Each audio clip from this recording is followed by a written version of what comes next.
Hey, it's Paul Hamilton here from UTB. This is super exciting. We're going to create these mini stories using Canva. I've had a lot of interest online about how to create them.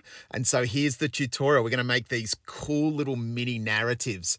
I'm going to use my iPad today with Canva, the Canva app, but you can use this on any platform, on any device. And this is what we'll be creating today. These almost put yourself in the narrative. Imagine students or advertising campaigns or these little creatives. It's a great way to get creative. And we often start with an image like this one. We might start with some miniature photography and we think about how we might be able to act in that scene. So there's a little bit, we won't go into the storyboarding of this today. We'll just go through the skill, how to actually do this. But there's so much potential to get creative, and sometimes our students might struggle with creativity, and it's always good to start with an image, start with a prompt, and then we can work around that and let the creativity foster and grow as a result of that initial image. So let's get into it. I'm in Canva.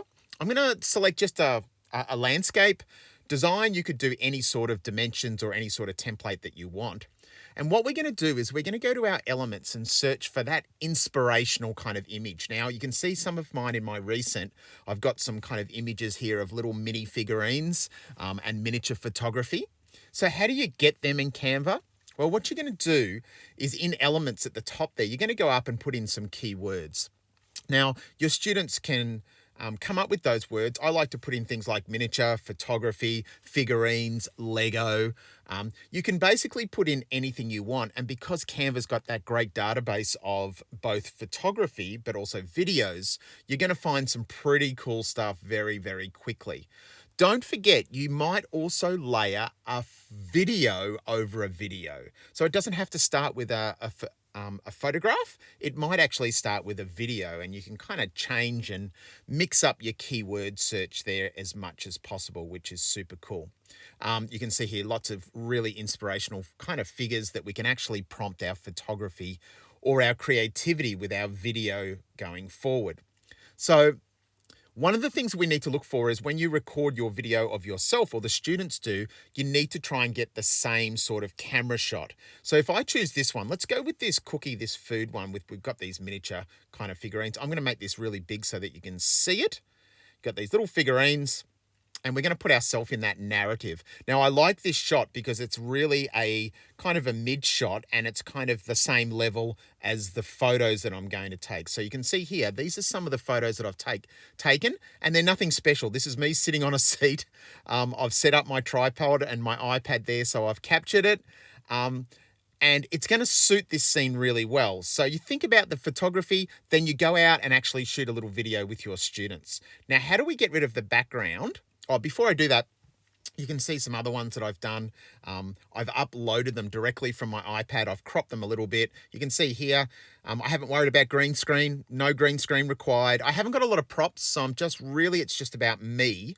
And when you bring in your video, so when you go to upload and upload from your camera roll, what you're going to do is up the top left here, you'll see that there will be a edit video. So let's bring in the one that I'm going to use. I'm going to use this one. No green screen, although green screen would help, but that's okay. I don't need it. I'm going to go up to edit video. Have a look at this. A lot of people don't know about this, folks. Look at the top. It's got remove background or background remover. When I click on it, it won't go that fast for you because I've already done it, but it'll take a minute or so and it removes the background, which is super cool. And then I can also trim it. So I might not want the entire video. I can do some other cool things like flip it. I can crop it. See, I can change it from side to side. And then it's just a case of, once I've done that, is doing my resizing by dragging my little anchor points.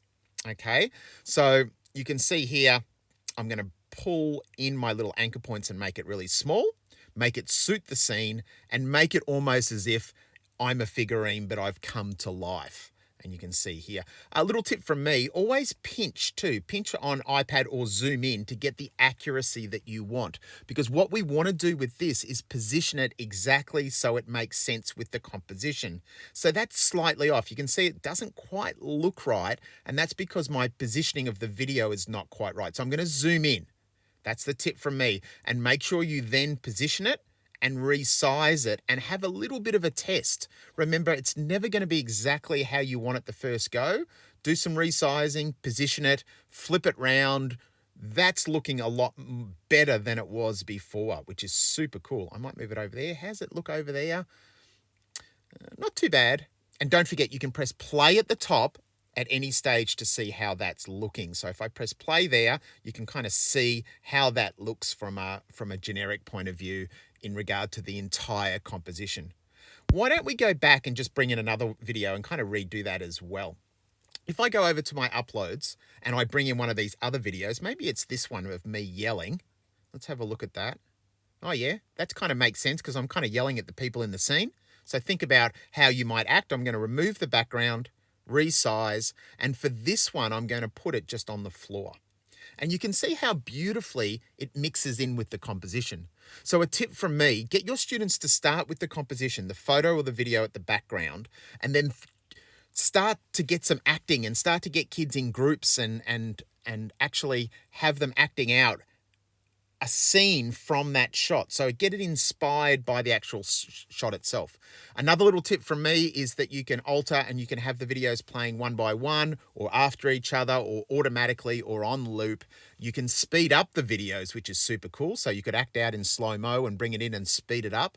You can also flip and crop and all those different things.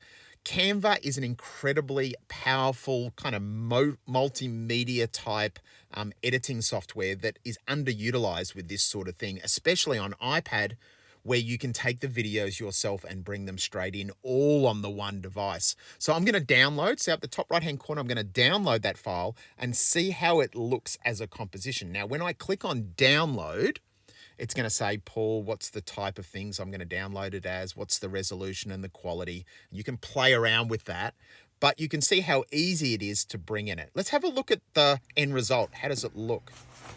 Oh, look at that. I've got my little guy down the bottom yelling out. I've got my other guy up there just kind of waving his feet. It got rid of the chair beautifully. How good does that look? So thanks for watching. I hope you found that useful. My name is Paul Hamilton. I work for a company called UTB. We do lots of school visits. We do online training for schools. So reach out. You know where to find me. Paul Hamilton here from UTB.